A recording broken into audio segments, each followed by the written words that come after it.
Welcome back to the channel, Hobby-Wan Kenobi here. Now it's time to begin work on the 1/48th scale Trumpeter F-100D Super Sabre. I chose this particular version of the F-100 because I plan to depict the aircraft flown by United States Air Force Colonel Raymond F. Tolliver. Tolliver was commander of the 20th Tactical Fighter Wing at RAF Laken Heath in 1959, and he flew what I am sure is the most well-known and most colorful version of the Hun, known as Triple Zilch. I love this scheme because of the old monogram kit from 1991. The monogram kit was considered skill level 3 out of 3 because it contained photo-etched pieces. As a kid, I would stare at the box art featuring the Triple Zilch aircraft and attempted to build it. Recently, I even picked up this monogram kit for the decals and possibly for spare parts, but mostly out of pure nostalgia. Though the mold for the monogram kit was made in the early 80s, this kit was the only F-100 available in 1/48 scale until the Trumpeter kit came out. Though the Trumpeter was a decidedly updated product with recessed panel lines, it has many aspects that make it a flawed kit.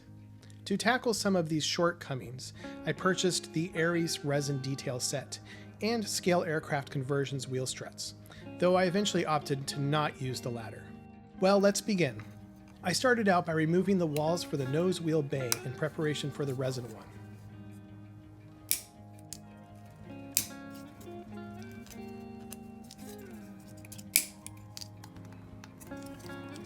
Next, I filled and sanded pin marks, then glued the intake halves with Tamiya extra thin cement. I started to scrape and sand away in preparation for the resin cockpit. I also started to clip away plastic from the walls and clean up the area for the main wheel bay.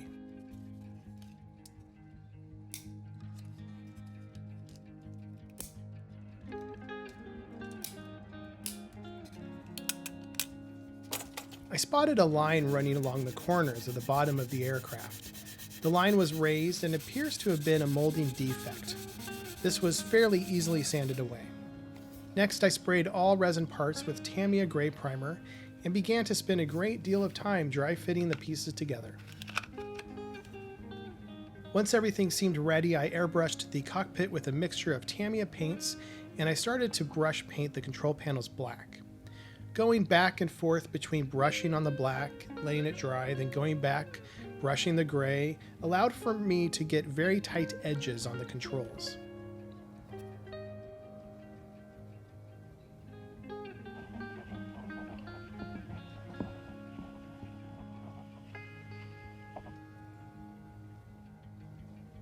I then airbrushed all the parts with Mission Models Gloss. After comparing the gray with photos of the real aircraft, I felt the gray still needed a slight purplish tint to it.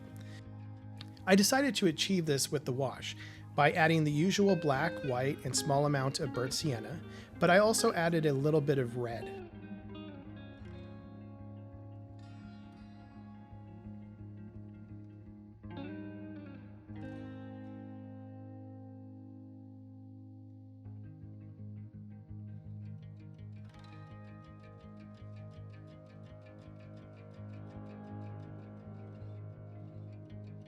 I then removed most of the dried wash with Q-tips and a soft brush.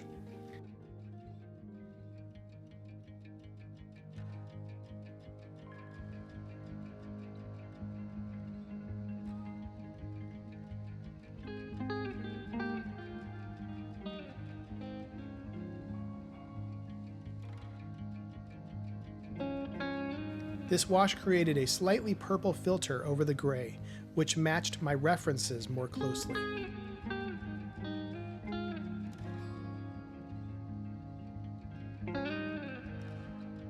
The switches were picked out with white and light gray.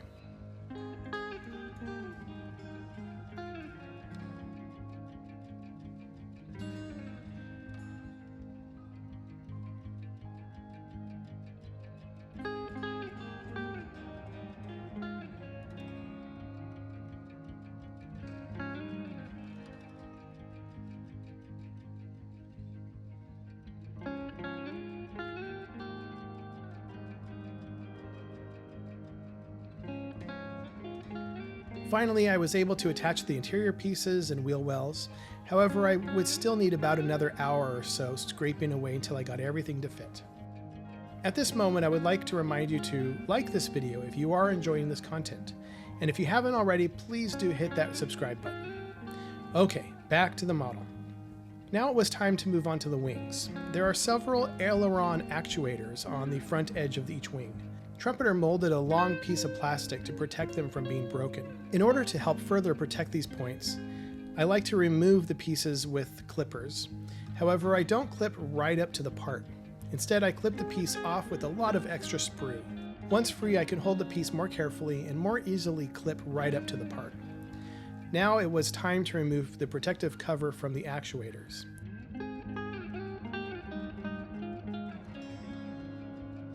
The wings were mated with Tamiya extra thin, and I was careful to squeeze the melted plastic into the seam near the actuators. Clothespins were used to keep the wings halves together. The flap at the end of the port side wing was missing a chunk of plastic. This was clearly due to short shot, and I filled it in with CA and sanded it down. Trumpeter kept the flaps as separate pieces so they could be dropped. I then decided to keep them raised and flush to the wing, but looking at the pieces in that position revealed that there were some large spaces that would need to be filled. However, the seams should not be removed altogether. This would then require a shim to fill the space. I first added CA glue, then pressed the flap onto a thin sheet of plastic. The excess was clipped away, and the space between the molded part and the plastic sheet was filled with more CA glue. The drying time was instant as I added CA accelerator called Zip Kicker. The excess was clipped away and the plastic was shaped with sanding sticks. I still added more shims in these areas until everything looked clean and true.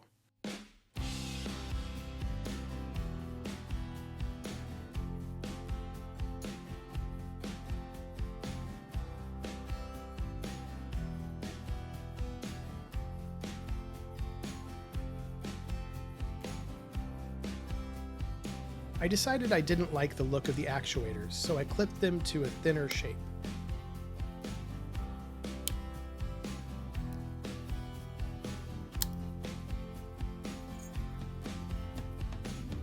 I attached the leading edge ailerons to the thinned actuators. Once attached, I used thin plastic strips to create a sort of bridge that more correctly mimicked the look of the real actuators.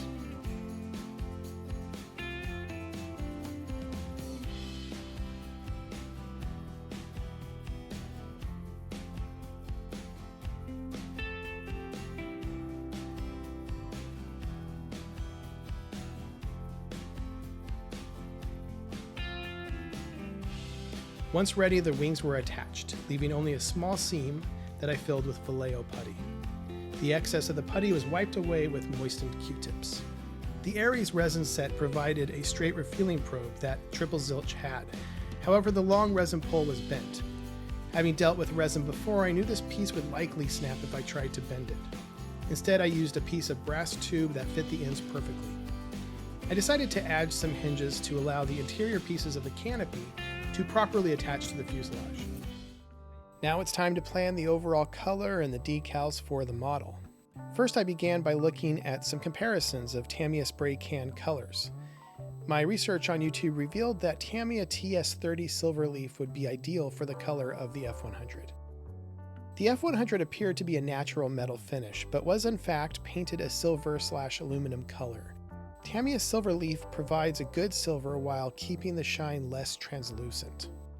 Regarding the decals, I acquired 3 different sets of the specific aircraft known as Triple Zilch. Triple Zilch was flown by United States Air Force Colonel Raymond F. Tolliver. The decal sheets I will use consist of the set provided in the monogram F-100D and 2 aftermarket sets from Extra Decal and Microscale. My concern with the monogram set was the age of the decals. I simply wasn't sure if they would be usable and would simply fall apart. The microscale sheet was a newer set, so they may be in better condition. However, the actual prints look kinda lousy. For instance, the lion emblem represented, I believe, a later paint job of the same aircraft. This particular decal will not match the time of the aircraft that I am attempting to depict. Extra decals were the newest, but also revealed some flaws, particularly in the thinness of the numerals. However, the lion and other decals look accurate to the aircraft I am depicting. It seems several iterations of the triple zilch were made either for museums or to be displayed at air bases. Here you can see these different versions. I will also point out that the actual colors of these emblems can't really be agreed upon by the decal manufacturers. The two aftermarket sets show that there are 4 colors found in the lightning strike on the tail and the stripes around the nose. However, my color photographs show that these should be red, yellow, blue, red.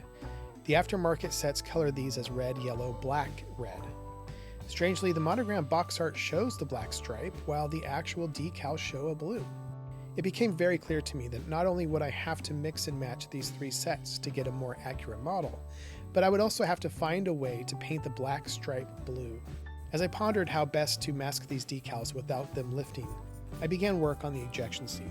The seat was painted the color of the cockpit and received a gloss coat, followed by a wash, then covered with a clear flat coat. Working with Vallejo model color paints, I painted the seat cushion and I mixed some white and tan to color the shoulder belt straps.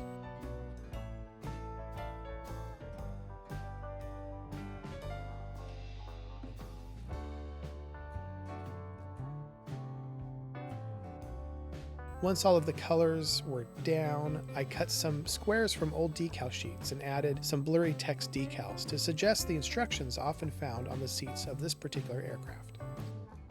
Yellow was added to the ejection grab handles, and I decided to hand paint the black stripes. At this moment, I would like to remind you to like this video if you are enjoying this content, and if you haven't already, please do hit that subscribe button. Okay, back to the model. Now it was time to spray the base silver leaf color. The paint laid down beautifully.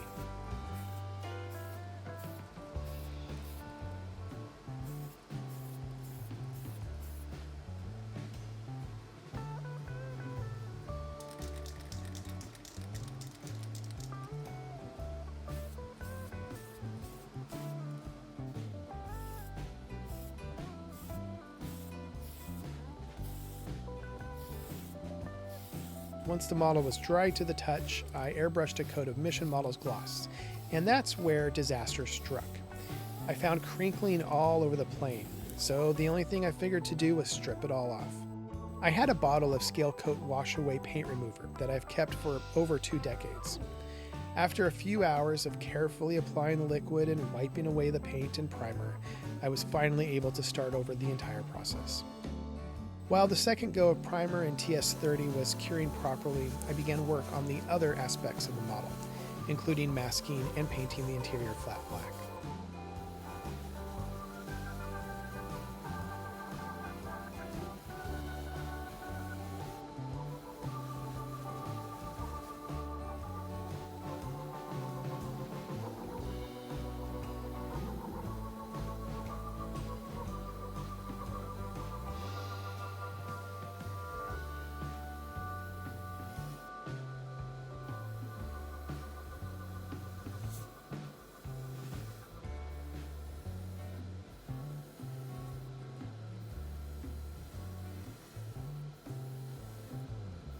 I went back to the silver paint job and started to mask and paint various panels around the plane that showed different shades of silver. I used a few different colors of the Mr. Hobby Super Metallic line. I also sprayed the upper surface of the tail the characteristic gray using Tamiya XF19 Sky Gray. Once dried, I masked off the area around the model that would receive a black color. Finally, the model was ready for a gloss coat to protect the finish from fingerprints. I decided to forego the Mission Models product and use the reliable Tamiya X22 Clear. This laid down beautifully and no reaction was detected. Let's move on to the decals. I laid down some microscale decal set in preparation for the decals. This particular USAF decal came from an older Aeroscale sheet. However, as I started to wet the decal, I noticed it started to separate, mostly between the letters.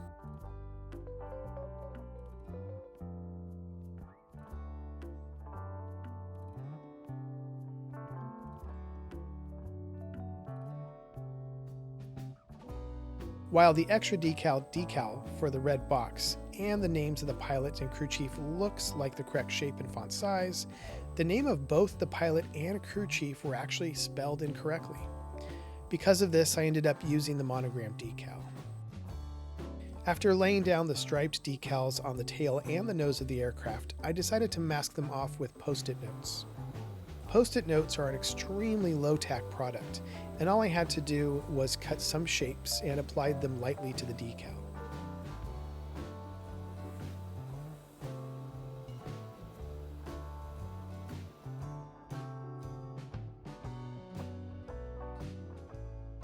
Continuing with the decals, I spent a lot of time carefully selecting just the right one, always checking my references.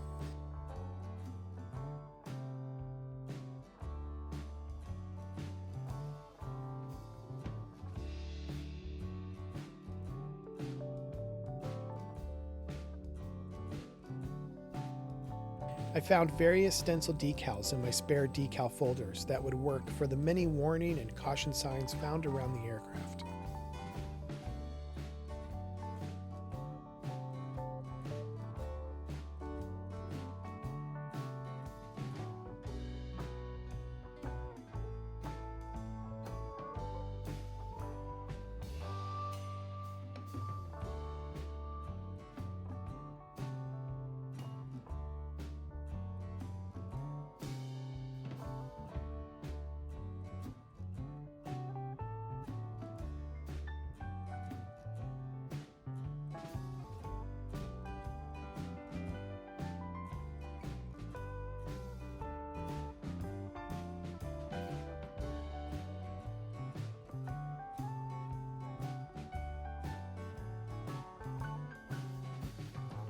The canopy release point needed to be a yellow circle, but no decal was provided.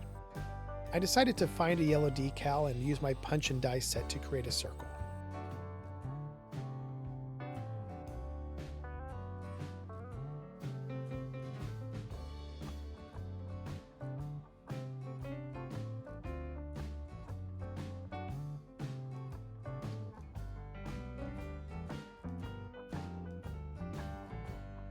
Finally, I decided to scratch build a boarding ladder.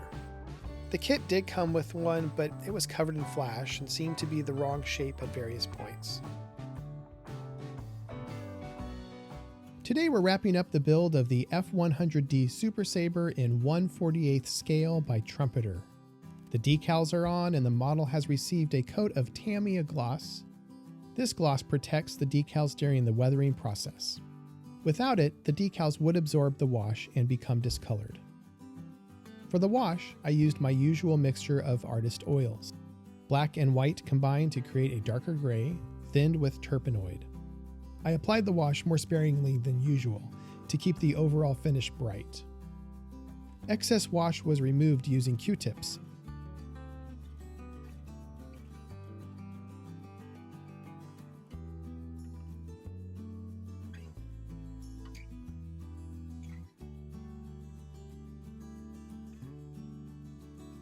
And a paper towel was used to restore the model's shine. Next, I removed the masking from the cockpit, including the many small squares of tape that covered the windscreen and canopy.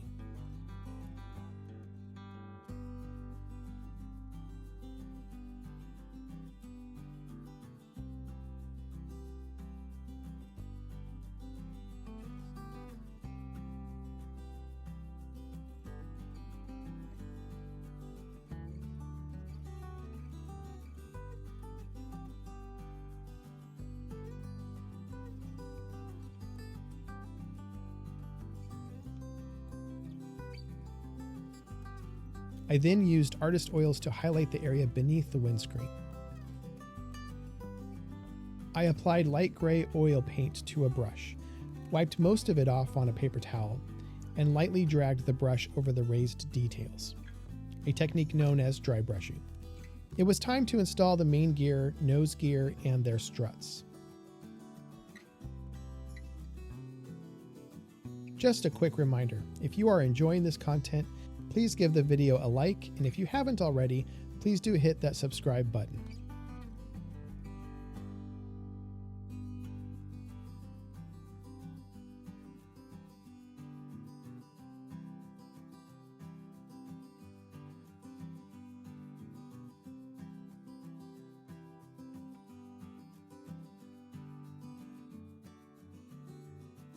The boarding ladder was scratch-built using styrene rod.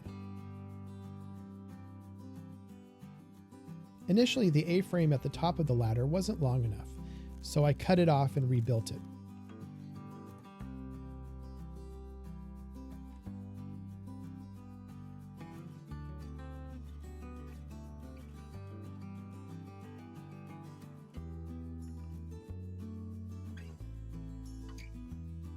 Once finished, I airbrushed the ladder yellow, then used black oil paint and a sponge to simulate wear and tear.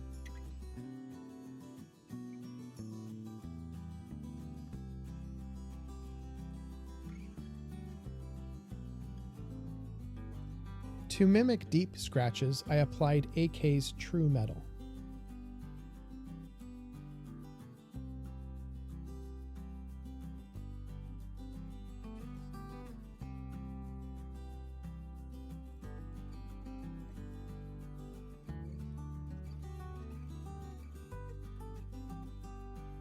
Next, I installed the ejection seat, securing it with a little white glue.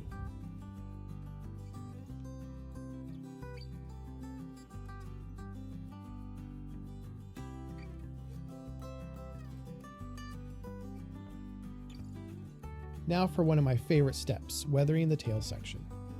On real F-100s, this area often showed heat staining. The longer the aircraft was in service, the more the panels discolored, starting with a tan, then brown, followed by reddish tones, and finally deep blues. I chose to replicate this entire spectrum, but I stopped short of the darkest blue.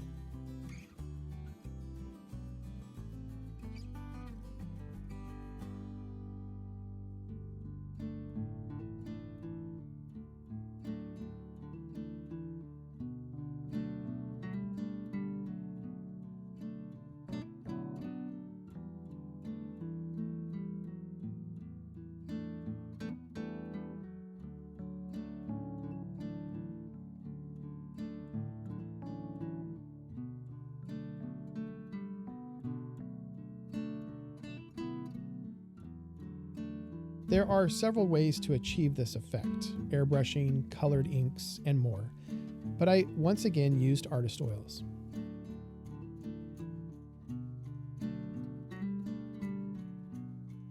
I followed reference photos to carefully match each color to the appropriate panel. After applying the oils, I used a brush to drag the paint from top to bottom.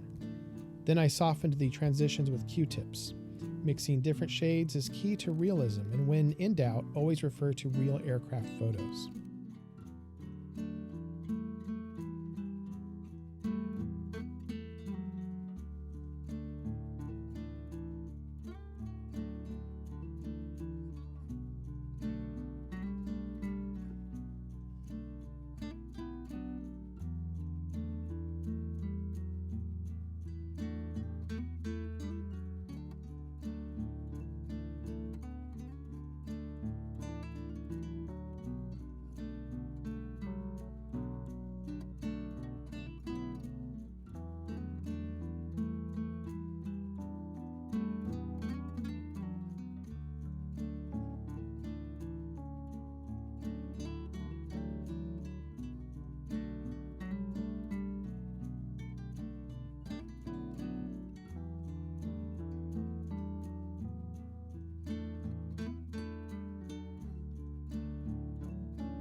And now, here is the finished model.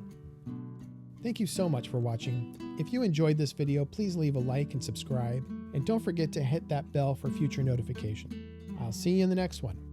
Bye.